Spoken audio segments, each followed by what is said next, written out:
Hello, welcome to another episode of Contentstack Live. I'm your host, Jeff Maher, along with my assistant, Austin Chen. Joining us today is Nuno Mendez. He's the head of pre-sales for our EMEA region in Contentstack here. Nuno, welcome to the program. Thank you, Jeff. Hey, so head of pre-sales for EMEA. Maybe let's just start with that and just talk a little bit about your role here at Contentstack. What's a day in the life of Nuno Mendez look like? Joined Contentstack a little bit more than 2 years ago. Currently, I manage a team of sales engineers. So we really focus on helping prospects. Like, we are the first point of contact. So we really help them in this journey, in this transition. Our main responsibility is really to hear them out, to really understand their needs, where they are going to, and really help them in this journey. Yeah. And I know, just at Contentstack, we service a lot of different industries. One in particular is retail. And I was hoping we could, just dive into a little bit more about that. The title of this episode, how retailers can create better digital experiences with composable technology. So I'd just love to hear, what's going on kind of in the retail industry. We hear a lot about composable commerce. What are the pain points? What are people really trying to solve? Why are we kind of getting brought into the conversation to try to solve some of these issues? This was a trend that started a few years ago, right? Obviously, post-pandemic, it was more critical than even before, where people really got out of the store, they start buying online. All these issues that already existed, but they were not so visible, they became just much more preeminent. So businesses were not really preparing for the scale that they needed. So systems that, for example, monolith systems that were managed by small teams, they could just not withstand like huge product catalogs or huge demands in order fulfillment, for example. So that are some of the issues that we see. How is that playing out, though? Is that slow performance, or what does it mean that can't handle big product catalogs? How does that play out for then the user experience? So yes, typically on the order and the checkout, for example, that is this major issue. I remember one of our bigger customers, when they got to us, their systems could not handle just the holiday season, for example. So that was critical to them. Every time there was an influx of more users to the systems, everything would go down. And we're talking about a massive customer that can have thousands of requests per minute. So the scale was the most important thing here. So this notion then of composable commerce, like what does that entail? Like how are people kind of looking at this problem? Sounds like there's a few different problems people are now kind of running into with the legacy architectures, but how are people now approaching this? And we always talk a lot about composable DXPs and composable. So what's kind of going on from that perspective, and how does kind of composable kind of fit into a solution? There's of course two options, right? Or you go for one solution including everything, or then you compose it. And what we saw from the past is that one platforms that really have all these pieces, it's difficult for that platform to really fulfill your requirements to the fullest with what's outside of the box. And then, of course, it's very tempting. It's very tempting to just get one solution with all included. But what happens is that you will have like many features or many modules on the shelf that will never be used. And even the ones that you will be using, you typically have to customize a lot. The difference between the customization or an implementation of a best of breed, in terms of effort, that's where things start to make more sense. When do you really choose a composable solution? And when do you go for one that has all included, but then you have to tweak it and you have to customize it? Typically, customization involves a bigger effort. And typically you will also be relying or at least exposing yourself for costly upgrades. Monoliths, all included. You customize whatever module you are using. It works. Next year, you have to upgrade CMS and you have to upgrade your customization. So that's not a good deal. On the composability side of things, it's so much more easy because you will, first of all, you'll choose already a solution that is much more fitting to your current needs. And that's the most important thing, because your needs today might not be your needs in a year from now, or even 6 months from now. So that's an important thing too. So you will be much closer to your final result. And then what you will be able to do is to own your own business logic. You will not be customizing the solutions. You will implement your business logic on top of solutions that are already providing you the tools that you really need to achieve your goals. And that's the benefits of a composable solution. That's very interesting. We talk a lot about build versus buy, and you hit a lot on that there's the build where you really roll up your sleeves and build everything on your own, which is, kind of only really available to some very, very large customers. There's the buy, and just like you said, right, you get what you get, and that usually is not exactly what you need. In your conversations with customers, are they at that point, have they reached that conclusion on their own, or is there still a fact finding for them to figure this out? How kind of available is the composable solution and approach to the people that you're speaking with? Well, I can't say they are. Some are, some don't. Some customers really understand already what path will they take. They know exactly they want a composable solution. They know that the business will change and they want to test things out. So they come to us. We want a MACH CMS, and we will be choosing a commerce platform, and then this, and then that. So all the pieces they have already identified, and I want to replace one by one in the market to what makes more sense. Others don't. Others really, it's less and less, I would say, but we still have to really explain sometimes the benefits and the advantages of going composable, of going MACH, and really demystifying, but headless CMS, what's that? Why headless? Is that complex? Is that difficult? So it still happens. Yeah. So some are there, someone needs some education. What, on the headless CMS on the content, what's your perspective on just the role of content in a composable commerce architecture? Well, I've been working in content for almost 20 years now. So I'm really passionate about this field, and I really enjoy it. And I'm being biased here, because I think content is the center, in the center of the commerce experience, as the orchestrator. Many pieces play important roles. That's why I joined Contentstack, is because we will be in the center. Content will be in the center. Content will have to be integrated with many other platforms. But where the users will spend, or the editors in this case, will spend most time, is in the CMS. There will be merchandisers, of course, that will probably spend some time on search merchandising tools, for example, or even in the commerce. But the experience, really enriching the experience, connecting the dots, that's CMS. So CMS will be the center, and will be probably one of the most important, or one of the most important tools in the toolbox. And we hear a lot about just that need to have kind of integrated content and commerce solutions, like this whole role of improving the storytelling, right? Just the connection that businesses are trying to make with their customers or their consumers through commerce, but also through relatable stories. And that obviously then brings in a significant amount of content. But it sounds like you're seeing that out there with a lot of the customers that you're working with, that's a big part of how they want to build and move the experience forward.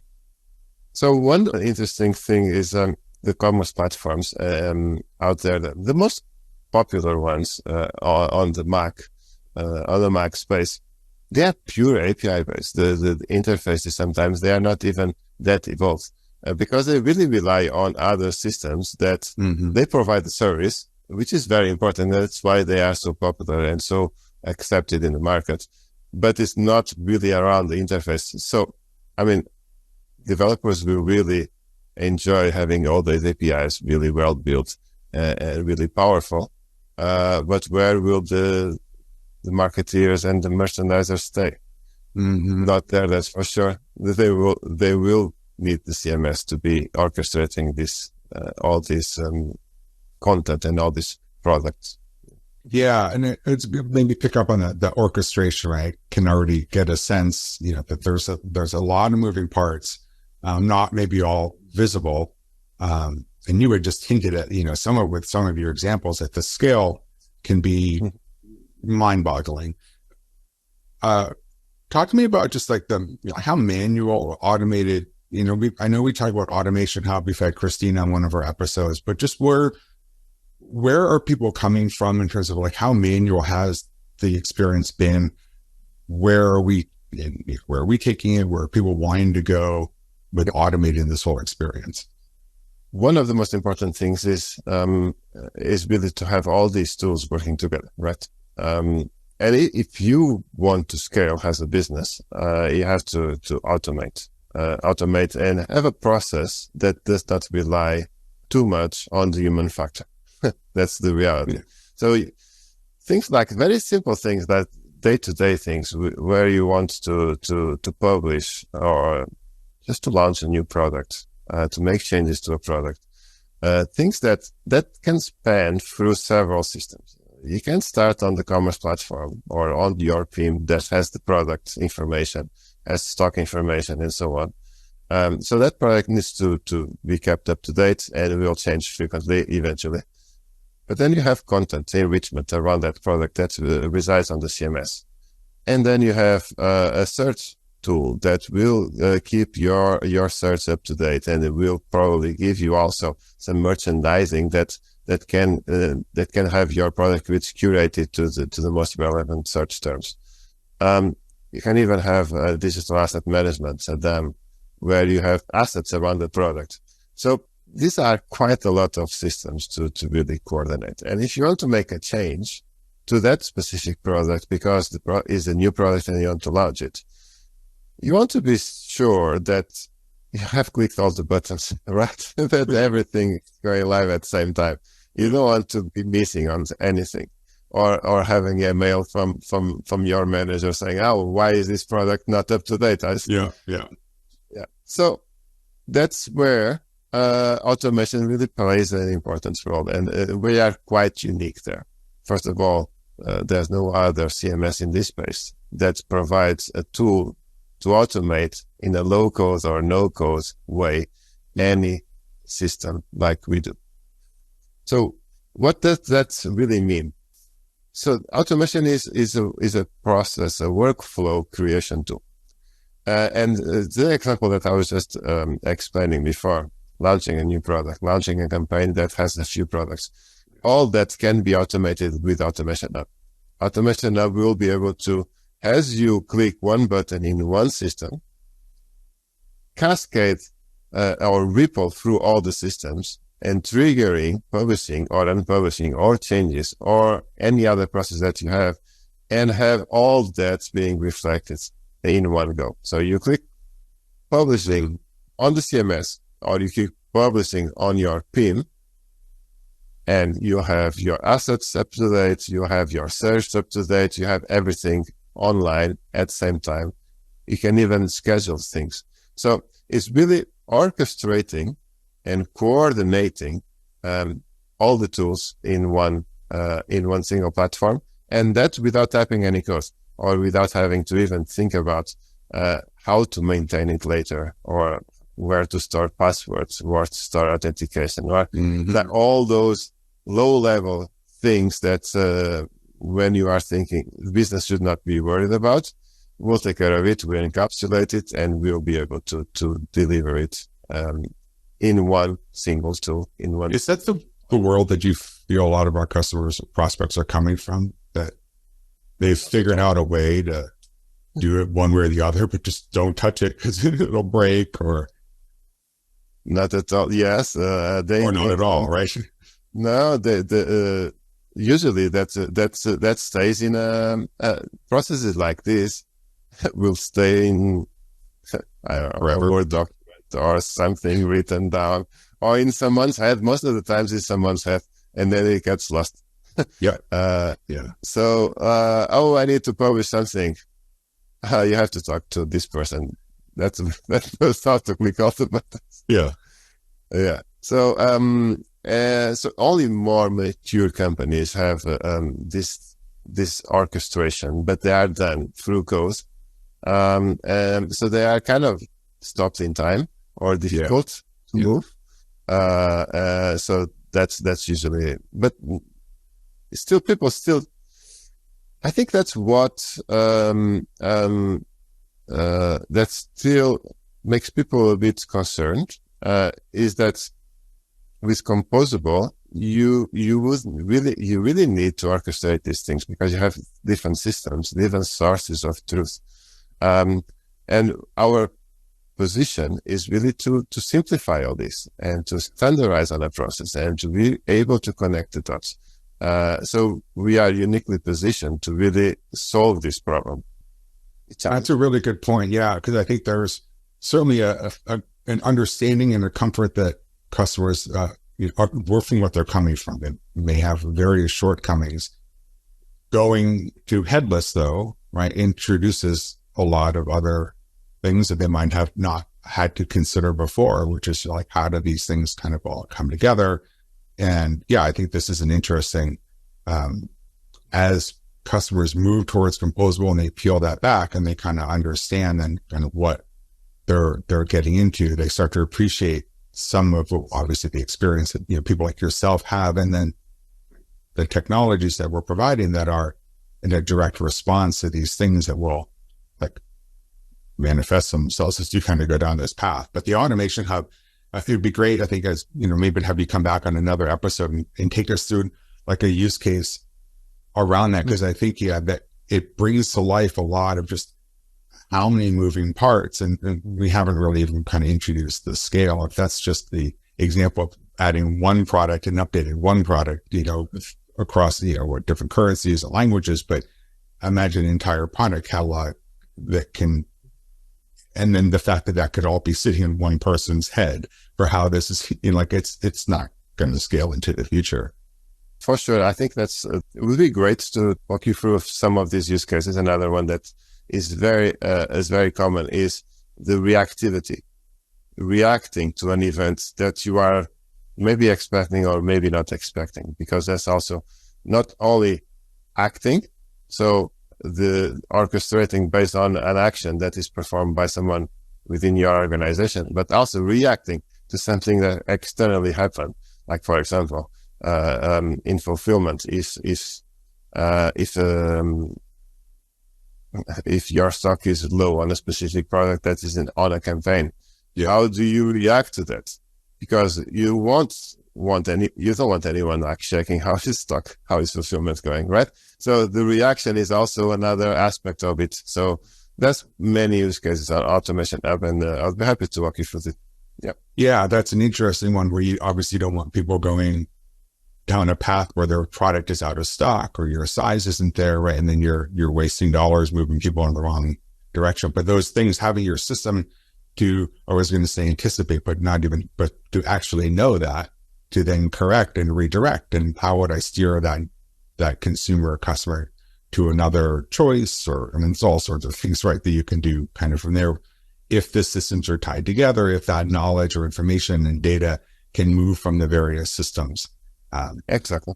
And if you have a campaign online that it's very popular, maybe you should leverage, and your stock is low on a specific product, maybe you should redirect to another product and then use the traffic and have that proactive reaction. Yeah, for sure.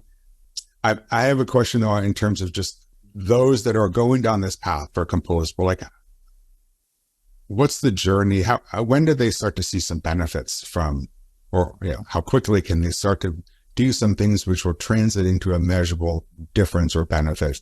What are you seeing kind of with just kind of the adoption kind of rate or ease? Yeah. So this typically projects, they go in phases, and it's not very common to have like big bang and just replace the entire thing.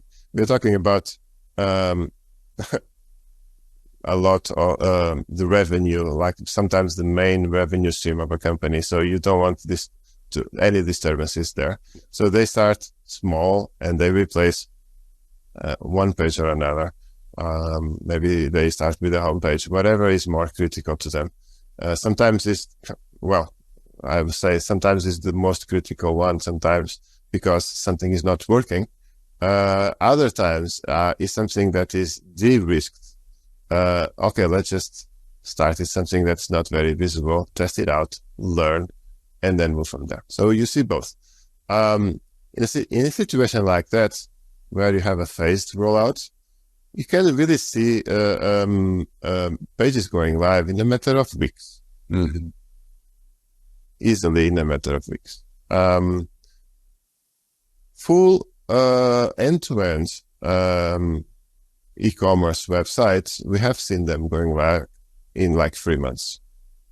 So really fast. Yeah. Full integrated. And just by comparison, how might that have been in previous approaches to that? Well, at least double that. Yeah. At least double that. But that's the initial effort is one thing, right? It might be a bit longer, but what else? And then after, how much will you need to really maintain it? And we hear things like headless is not even a term that is relevant almost anymore, in the sense that, monoliths can be headless, right? And we get customers coming to us. Oh, we are using our headless monolith, and things are just not working because they are still focusing on the wrong things. So. Yes, that's a really good point. The initial, why we are so efficient and people start seeing benefits from the start is really the learning curve is minimum. I see people starting to use CMS. If they start using it today, next week they have a page already like looking really good. Yeah, and with like minimum training. Just because things are so natural and things are so clear to them, this is figure things out. That's one of the most important things. Yeah.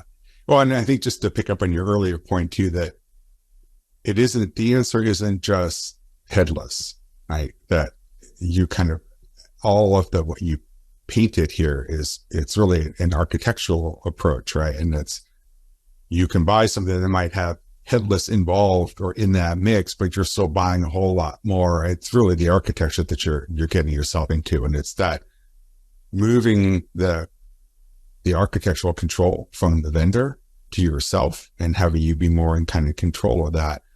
Obviously, an important starting point is the headless CMS, but that is to lead you down the right architectural path, not to lead you into the hands of a specific vendor's approach. But yeah, I thought that was a really good point that you brought up. I do want to check, Austin, did we have any questions that had come in that we can lay on Nuno here? Yeah, we got a couple here. This one is, how do you architect for scale? Or at least, what are some of the considerations? Preparing for scale. I mean, one thing that you should be ready for is change. You should be ready to change pieces. It's very important to to understand that what is right for your business today might not be in a year from now. So as you grow, as you change, you should be able to replace pieces. So that is one thing that immediately comes to mind. You should also automate as much as possible. Automate processes. There's the only way that you really will increase the size or the delivering more content, delivering more, increasing the number of purchases or the number of orders. You need to, has that increase, you need to automate processes. You need to really create all the tools that will reduce the dependency on human intervention. Let's put it like that. On the automation, do you feel people know that? Or do they like, oh, yeah, that's a good point. I guess I do need to automate it. That's difficult. I guess sometimes they realize a bit too late, right? Yeah. When really things get busy and then hopefully things will grow and business will prosper. Sometimes they get to us, oh yeah, we were not ready for this. So yes. And then one other thing that comes to mind is that, well, we are ready for scale. We have many customers that work at scale for many years.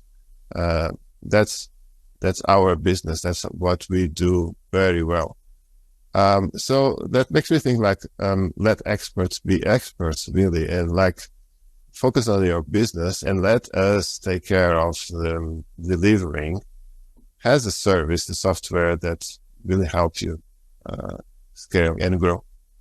Yeah, that's a really, really good point. And I know just, as a marketer, as I look out at the landscape of headless CMS, it's on a message that comes out, and it's one that I think can really get you, is that you think all headless CMSs are the same, and I'll just pick whatever, I don't know, the cheapest one. But as you said, right, I mean, this is a SaaS platform.